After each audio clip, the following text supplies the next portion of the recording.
Hello friends, स्वागत है आपका आपके अपने यूट्यूब चैनल में। एंड आज हम बात कर रहे हैं मनोविश्लेषणवाद संप्रदाय की। और ये संप्रदाय बहुत ही इम्पोर्टेंट और बहुत ही बड़ा, और इन्होंने बहुत सारे काम किए थे। जो इनके जनक है इस संप्रदाय के, उन्होंने बहुत सारे जो है काम किए थे। और मनोविज्ञान के क्षेत्र में इनका एक बहुत बड़ा नाम है। और इनका जो है सिद्धांत जो है प्रथम बल कहा जाता है। इन्होंने जो बच्चों के लिए, बच्चे के शुरुआती दिनों का जो शुरुआती उम्र होती है उसके लिए इन्होंने जो सिद्धांत दिया था उसको प्रथम बल कहा जाता है। और जो इनका सिद्धांत है, इसके अलावा भी इन्होंने मन के प्रकार भी बताए थे, व्यक्तित्व की अवस्थाएं भी बताई थी, व्यक्तित्व की विधियां भी बताई थी। तो आज हम बात करने वाले हैं मोस्ट इम्पोर्टेंट मनोवैज्ञानिक सिगमंड फ्राइड की, जिन्होंने मन पे विश्लेषण करके मनोविश्लेषणवाद दिया था। और ये बहुत ही इम्पोर्टेंट है। इससे क्वेश्चन किसी एग्ज़ाम में ना आए ऐसा कभी हुआ नहीं है, हर एग्ज़ाम में, क्योंकि इन्होंने मनोविज्ञान के सारे हिस्से पे अपना जो है कुछ ना कुछ योगदान ज़रूर दिया है। वो चाहे बच्चों के जो शुरुआती जो बाल विकास होता है उसका सिद्धांत हो, चाहे मन वाला टॉपिक है उसका सिद्धांत हो, चाहे व्यक्तित्व मापन वाला टॉपिक है उसका उसके अंदर हो, चाहे व्यक्तित्व की अवस्थाएं हो। इन्होंने अपना जो थोड़ा थोड़ा जो योगदान है वो पूरे मनोविज्ञान के सारे क्षेत्र के अंदर दे दिया। इसीलिए अगर बुद्धि वाले टॉपिक से क्वेश्चन आते हैं तो भी इनसे बहुत बार पूछ लिया जाता है। तो हम बात कर लेते हैं आज मनोविश्लेषण के वाद की। मन का अर्थ होता है मस्तिष्क, और जनक है यहाँ पे सिगमंड फ्राइड। इन्होंने मन का विश्लेषण करके एक नई विचारधारा दी थी जिसे मनोविश्लेषणवाद कहा गया। और इन्होंने मन के 3 प्रकार बताए थे, अचेतन, चेतन और अर्धचेतन। इन्होंने जो है मन के जो मन है उसके प्रकार बताए थे। ठीक है, अचेतन मन जो कि 90% होता है, चेतन मन जो कि 10% होता है, और अर्धचेतन मन इन दोनों के बीच की अवस्था होती है। और ये वियना ऑस्ट्रिया के थे, जो वियना है ऑस्ट्रिया के अंदर, वहाँ के थे ये। और ज़्यादा हमें इनके जीवन परिचय पे नहीं जाना, क्योंकि जीवन परिचय मनोविज्ञान के अंदर नहीं पूछे जाते। आपको पता ही है, जन्म, मृत्यु, ये सब चीज़ें नहीं पूछी जाती। ये पागलों के डॉक्टर थे, और पागलों का अध्ययन करने के दौरान ही इन्होंने मन के जो है प्रकार बताए। इन्होंने पागलों का अध्ययन किया, और जो पागल लोग होते हैं ना वो बहुत तरीके की बातें करते हैं। उनसे जब पूछा जाता है तो बहुत तरीके की बातें निकल के सामने आती हैं। तो इन्होंने कहा कि अगर ये पागल है तो इस तरीके की बातें इनको कैसे याद आती है। तो इसी दौरान इन्होंने पता लगाया कि हमारे पास एक अचेतन मन भी होता है, जिसके अंदर हमारी पुराने समय की या कुछ ऐसी इच्छाएं होती है जो किसी समय हमने दफन कर दी होती हैं, दमित कर दी होती है, दबा दी होती हैं। वो इच्छाएं होती हैं जो कई बार इंसान को डिप्रेशन में भी ले जाती हैं। तो इन्होंने पता लगाया कि एक हमारे मस्तिष्क का एक हिस्सा होता है जिसे अचेतन मन बोलते हैं। और अचेतन मन में बहुत सारी इस तरीके की इच्छाएं होती है, इस तरीके की बातें होती है जो हम पास्ट में बुला चुके होते हैं, जिन्हें दबा चुके होते हैं। तो इसी दौरान इन्होंने क्या किया था, अचेतन मन का पता लगाया था। इन्होंने सबसे ज़्यादा अचेतन मन पर ध्यान दिया, जो कि इन्होंने 90% बताया। और फिर चेतन मन 10% होता है ये बताया। इसीलिए इन्होंने कहा कि किसी प्राणी को समझने के लिए उसके अचेतन मन को समझना चाहिए, क्योंकि ज़्यादा हिस्सा कौन सा होता है, अचेतन मन वाला होता है। ये जो अचेतन मन जो होता है ये जन्मजात होता है। इसमें भावनाएं होती है, संवेग होते हैं, मूल प्रवृत्तियां होती है, दमित इच्छाएं होती है, यौन ऊर्जा होती है जिसे इन्हें लिबिडो का नाम दिया था, अनैतिक विचार होते हैं जो हमारा मन चाहता है कि हम करें, लेकिन ये मन हमें फोर्स भी करता है करने के लिए, लेकिन वो अनैतिक होते हैं, हमारे लिए सही नहीं होते।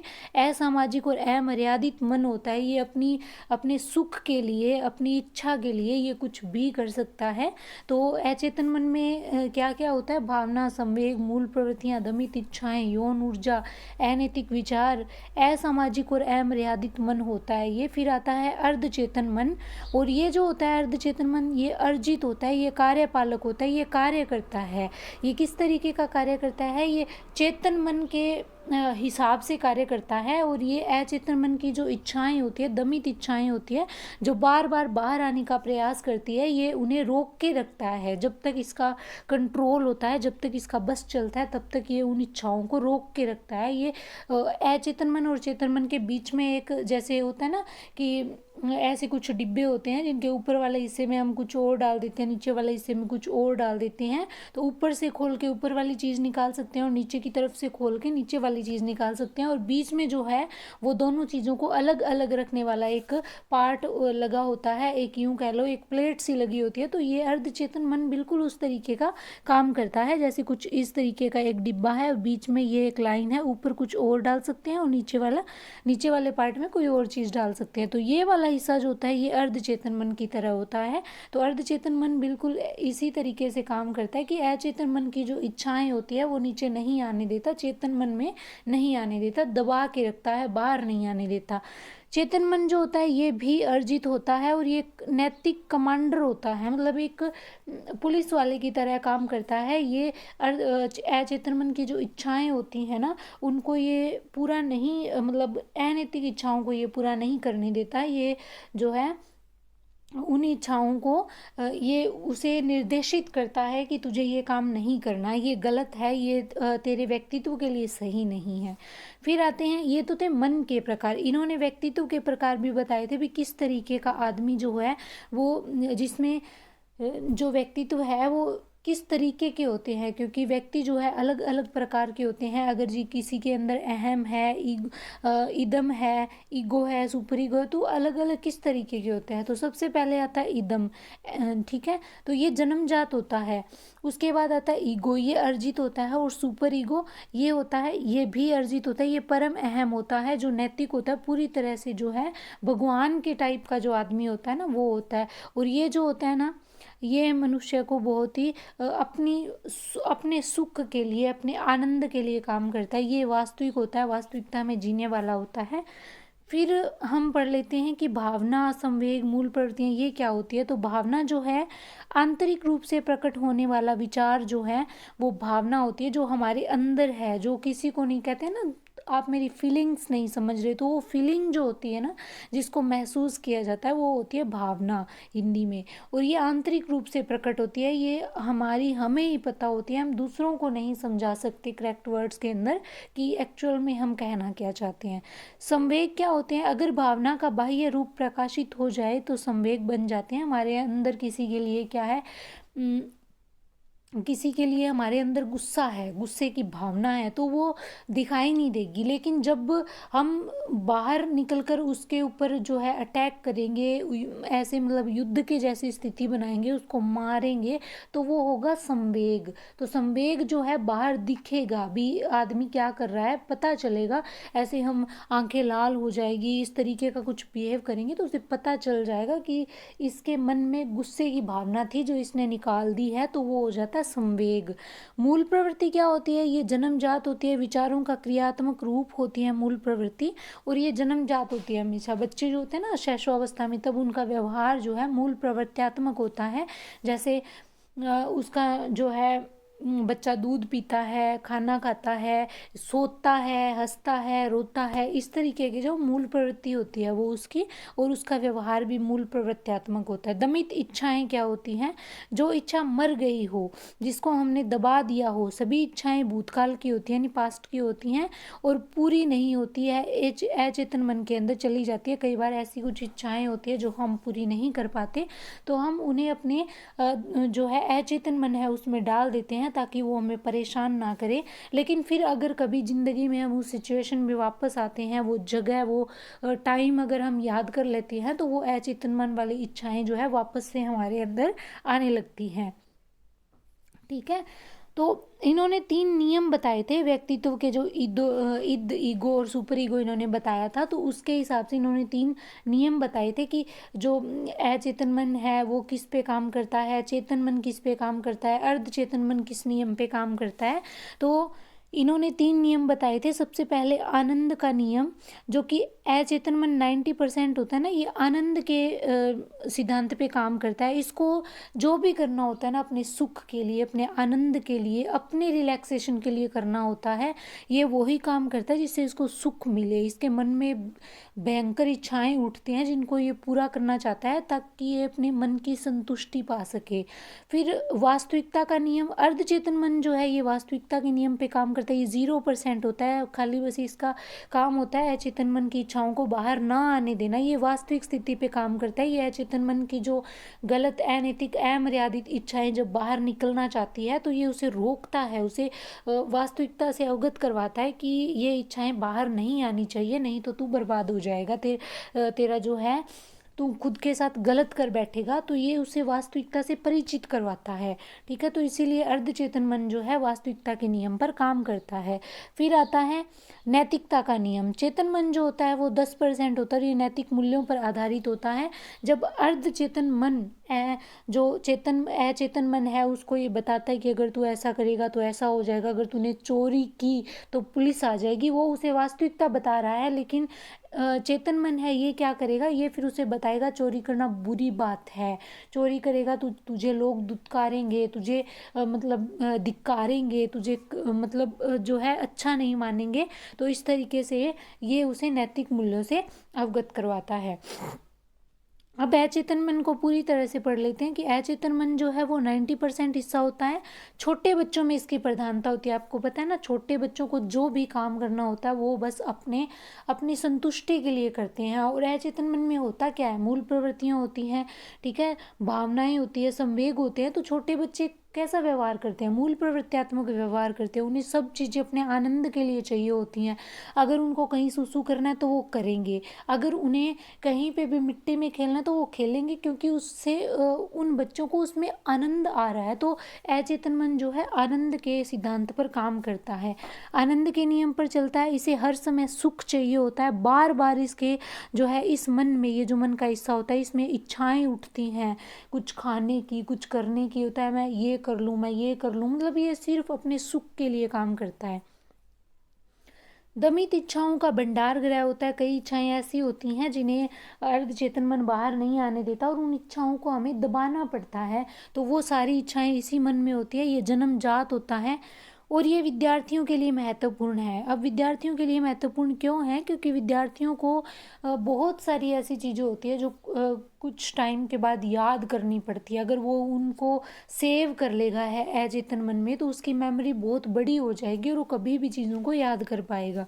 प्रत्येक मानव के पास होता है ये, ठीक है। सबसे पहले विचार तर्क यहीं उत्पन्न होता है, इसीलिए इसको तार्किक मन भी कहते हैं। क्यों होता है विचार तर्क, क्योंकि इसमें हमारे हर तरह की इच्छाएं आती हैं और जब वो इच्छा हम पूरी करना चाहते हैं तो हम खुद से तर्क वितर्क करते हैं कि मुझे ये कर लेना चाहिए, ये मेरे लिए अच्छा है, मुझे इससे सुख मिलेगा, आनंद मिलेगा, ठीक है। तो तर्क वितर्क करते हैं फिर हम उस इच्छा को पूरा करने के लिए। फिर आता है अर्धचेतन मन।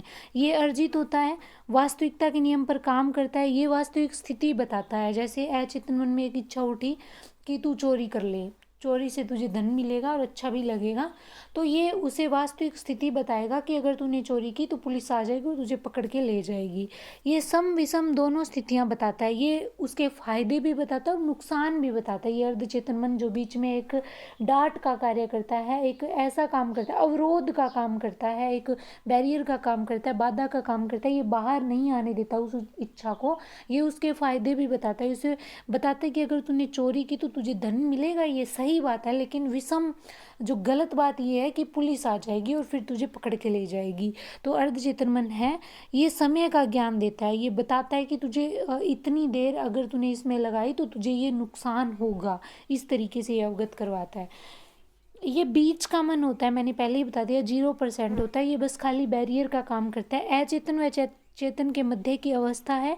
याद की हुई बातें अगर हम भूल जाते हैं, इसी मन की घटना होती है। कई बार होता है ना, हम एग्ज़ाम हॉल में बैठे होते हैं और कई चीज़ें होती है वो हम उस टाइम भूल जाते हैं कि यार ये प्रश्न मैंने पढ़ा था इसका उत्तर नहीं आ रहा। और जब एग्ज़ाम दे के निकलते हैं तो एकदम से हमारे दिमाग में आता है कि ओ नो, ये तो मुझे याद आ गया, इसका उत्तर तो ये था। तो 5 मिनट या 1 मिनट के लिए कोई चीज़ भूल जाना और एकदम से उसका याद आना, वो अर्धचेतन में होता है। कई बार होता है ना, हम चीज़ें रख के भूल जाते हैं, फिर कहते हैं अभी अभी तो यहाँ रखी थी, अभी अभी तो यहाँ रखी थी, फिर थोड़ी देर बाद याद आ जाता है, तो वो होता है अर्धचेतन मन में। चेतन मन जो होता है ये नैतिकता के नियम पर काम करता है। जब अर्ध चेतन से इच्छाएं नहीं रुकती है चेतन मन वाली, तो फिर चेतन मन जो है अपनी नैतिकता की लगाम को कसता है और कहता है कि अगर तूने ऐसा किया तुझे लोग बुरा बताएंगे, तुझे लोग अपने घर तक नहीं फटकने देंगे, तुझे समाज से निकाल दिया जाएगा। इस तरीके से फिर वो है नैतिकता का पाठ पढ़ाता है। नैतिक मूल्यों का भंडार गृह है ये। आदर्शवादी मन है ये, आदर्शों की बातें करता है। 10% हिस्सा होता है समाजीकरण की भूमिका निभाता है, क्योंकि नैतिकता है इसीलिए समाज जो है इसे एक्सेप्ट करता है, तो समाजीकरण की भूमिका ये निभाता है। आध्यात्मिक प्रवृत्ति की ओर इसका रुझान है, सुपर ईगो वाले काम करता है ये। सिगमंड फ्राइड ने मन की तुलना बर्फ की एक चट्टान से की है, कुछ इस तरीके से कि बर्फ की एक चट्टान अगर पानी पे तैर रही होती है तो उसका कुछ थोड़ा सा हिस्सा ऊपर होता है लेकिन बहुत बड़ा हिस्सा जो है पानी के नीचे है। और हमारा मन भी कुछ इस तरीके का है कि चेतन मन जो है वो केवल 10% है जो हमारे ऊपर से दिखाई देता, लेकिन अंदर 90% हिस्सा है मन का जो किसी को नहीं दिखता।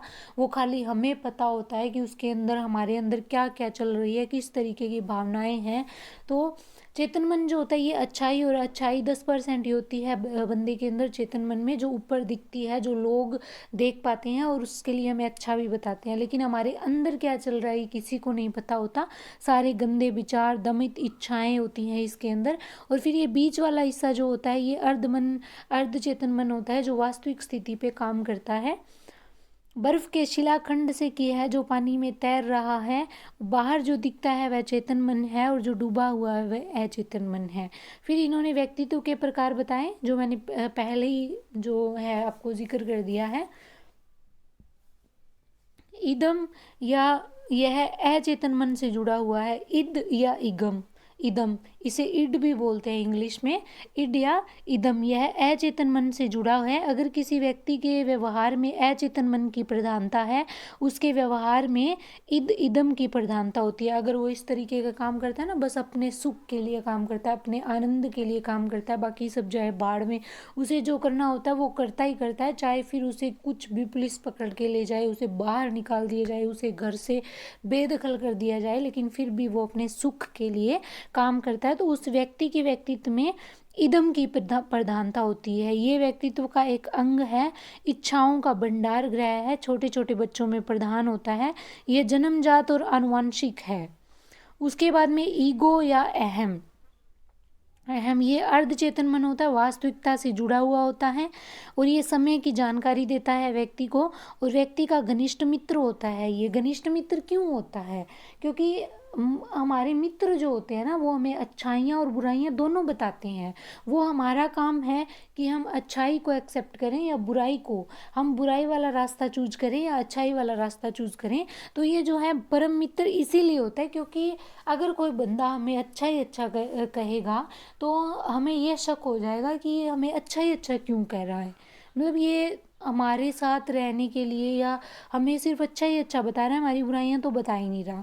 एक होता है बंदा अगर हमें सारा दिन नैतिकता का ही पाठ पढ़ाता रहे तो वो भी हमारा मित्र नहीं बन सकता। हमारा मित्र बन सकता है जो हमें आईने की तरह रखे, मतलब हमारी बुराइयां भी हमें बताए और हमारी अच्छाइयाँ भी हमें बताए। हाँ, बस बात ये है कि हम माने ना माने उससे उसको कोई फ़र्क नहीं पड़ता। ये जो ईगो है, अहम है, अर्धचेतन मन है, ये ऐसा ही है। ये क्या करता है, रोकने की कोशिश करता है तब तक जब तक हम रुके रहें, हम उसकी बात को मानते रहें, और जब हम उसको तोड़ के बाहर निकल जाते हैं फिर उसे ज़्यादा फर्क नहीं पड़ता। फिर हमें कौन मिलता है आगे, फिर हमें परम अहम मिलता है, सुपर ईगो मिलता है और चेतन मन मिलता है जो हमें फिर नैतिकता के पाठ पढ़ाता है।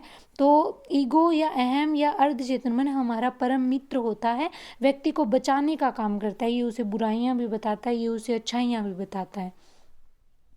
फिर आता है सुपर ईगो, परम अहम, चेतन मन के साथ जुड़ा हुआ है। ये देवता रूपी होता है। ये बहुत ही मतलब एक जैसे देवों की एक मूर्ति होती है ना, एक ऐसा व्यक्ति होता है जो बहुत ही अच्छे काम करता है। तो ये कुछ ऐसा होता है, नैतिक मूल्यों की अभिव्यक्ति करता है, अचेतन मन को रोकता है, उसे बुरा करने से रोकता है। ठीक है, तो कुछ इस तरीके से बन सकता है कि अर्धचेतन मन जो होता है वो एक चोर होता है। ठीक है, और जो अचेतन मन होता है वो चोर होता है। अर्धचेतन मन होता है जो वो पुलिस का काम करता है, क्योंकि वो रोकता है ना, पुलिस का काम करता है। और ये जो होता है ना, जो चेतन मन होता है ये संत महात्मा होता है, ये फिर अपने तरीके से समझाता है। तो इस तरीके से हम जो है इनको समझ सकते हैं। सिगमंड फ्राइड, स्वप्न विश्लेषण, ईद एंड ईगो और अचेतन मन, इन्होंने क्या है, इन्होंने 3 पुस्तकें लिखी थी सिगमंड फ्राइड ने। एक स्वप्न विश्लेषण जो कि एक विधि भी थी और एक पुस्तक का नाम भी था, ईद एंड ईगो, अचेतन मन। इनके अनुसार हमें अचेतन मन का अध्ययन करना चाहिए। इसके लिए इन्होंने 3 प्रकार की विधियां भी बताई थी, क्योंकि इन्होंने जब पागलों का अध्ययन किया था तो इन्होंने देखा था कि पागल होते हुए ये इतनी सारी गहरी गहरी बातें कर सकते हैं, तो ज़रूर इनके पास एक ऐसा मन है जिसमें इनकी ये इच्छाएं दबी हुई हैं। तब इन्होंने पता लगाया था कि अचेतन मन होता है और एक बहुत बड़ा हिस्सा होता है ये हमारे मन का। तो इन्होंने कुछ विधियां खोजी थी जिससे अचेतन मन का पता लगाया जा सकता है कि व्यक्ति के अचेतन मन में क्या चल रहा है। देखो, सिर्फ किसी व्यक्ति से पूछ कर या उससे लिखवा कर या उसे प्रश्नावली के जरिए इस तरीके की बातें पता नहीं लग सकती। क्यों? क्योंकि बंदा अपने मन की बातें सीधे सीधे नहीं बताता। कभी ऐसा नहीं होता कि हमसे कोई पूछे कि तेरी अच्छाइयाँ क्या है या तेरी बुराइयाँ क्या है, तो हम कभी अपनी बुराइयाँ नहीं बताएंगे। हम बुराइयों में भी इस तरीके से प्रेजेंट करके बुराइयों को बताएंगे कि सामने वाले को लगेगा कि ये भी इसकी अच्छाइयाँ हैं। तो सीधे सीधे तरीके से कोई नहीं बताता अपनी बुराइयाँ, इसीलिए इन्होंने प्रक्षेपण विधि खोजी जिसके अंदर अप्रत्यक्ष तरीके से व्यक्ति को पता भी नहीं चलता कि उसे परखा जा रहा है, उसकी बुराइयों को बाहर निकाला जा रहा है और वो अपनी बुराइयों को उगल देता है, अपने अचेतन मन की दमित इच्छाओं को उगल देता है। जैसे पुलिस वाले करते हैं ना, बहुत सारे इस तरीके होते हैं पुलिस वालों के पास जो है। और अब आप जब नेवी के अंदर जाते हैं ना, मर्चेंट नेवी के अंदर, तो मर्चेंट नेवी में भी जो सेलर्स होते हैं उनको जब इंटरव्यू होता है तो उस दौरान उनसे बहुत सारी इस तरीके की बातें पूछी जाती है। इस विधि से उनके मन की स्थिति को पता लगाया जाता है। फिर मुक्त साहचर्य विधि, इसके अंदर स्वतंत्र होकर दूसरों के सभी तरह के सवालों के जवाब दिए जाते हैं और इंसान जो है अगर ना भी देना चाहे ना तो भी वो दे बैठता है जवाब। इस तरीके की कुछ प्लानिंग की जाती है मुक्त साहचर्य विधि के अंदर कि बंदा जो है अपने अचेतन मन के सारे विचार सामने वाले के सामने रख देता है। फिर आता है स्वप्न विश्लेषण विधि। सपने में क्या देखा उस आधार पे अचेतन मन का पता लगाया जाता है कि जिस तरीके के सपने व्यक्ति देख रहा है उसी तरीके का उसका अचेतन मन होगा या उसकी इच्छाएं होगी। सिगमंड फ्राइड ने अध्ययन का विषय अचेतन मन को बनाया। इन्होंने कहा कि यदि विद्यार्थी को सृजनशील अधिगमशील करना है, यदि विद्यार्थी के अंदर अभिप्रेरणा का भाव संचारित करना है, उसे अभिप्रेरित करना है, उसे मोटिवेट करना है या उसके अंदर मोटिवेशन उत्पन्न करना है, तो सबसे पहले उसके अचेतन मन को समझना चाहिए। क्योंकि अचेतन मन जो है कितना हिस्सा होता है, 90%। अगर हम किसी बच्चे के 90% दिमाग को समझ गए तो हम उसे सही रास्ते डाल सकते हैं। ऐसा नहीं है कि बच्चे ने हमसे कह दिया कि उसे डॉक्टर बनना है तो वो 10% वाले हिस्से से कह रहा है, तो 10% से हम उसके पूरे व्यक्तित्व को नहीं जान सकते कि वो पढ़ेगा या नहीं पढ़ेगा। हमें उसके अचेतन मन को जानकर ही उसे सही रास्ते भेजना चाहिए। इसीलिए इन्होंने कहा है कि अचेतन मन जो है वो 90% होता है और इसी पे हमें अध्ययन करना चाहिए और इससे हम व्यक्ति को समझदार बना सकते हैं, अधिगमशील बना सकते हैं, सृजनशील बना सकते हैं। तो ये मनोविश्लेषण का वीडियो है पूरा का पूरा, ये क्लास जो मैंने अभी अभी आपको पूरा समझाया है। और मैंने इसके अंदर कुछ नोट्स मेकिंग पैटर्न से कुछ पूरा एकदम खोल के समझाया है। तो आई होप आपको समझ आया होगा, आप इसको ज़रूर अप्रिशिएट करेंगे और प्लीज़ चैनल को ग्रो करवा दीजिए। और ज़्यादा से ज़्यादा आप देखेंगे तो मुझे भी मोटिवेशन मिलेगा। आप देखते हैं तो आप लाइक भी करिए और सब्सक्राइब भी करिए और शेयर भी कर दीजिए। और इसकी PDF जो अपने टेलीग्राम चैनल का नाम है, मैंने उसका लिंक कम्युनिटी पे पोस्ट भी किया हुआ है, तो आप वहाँ पे जाके टेलीग्राम को और इंस्टाग्राम को दोनों को फॉलो कर सकते हैं। मिलते हैं नेक्स्ट वीडियो में, तब तक के लिए वीडियो को शेयर करें, चैनल को सब्सक्राइब करें। Thank you.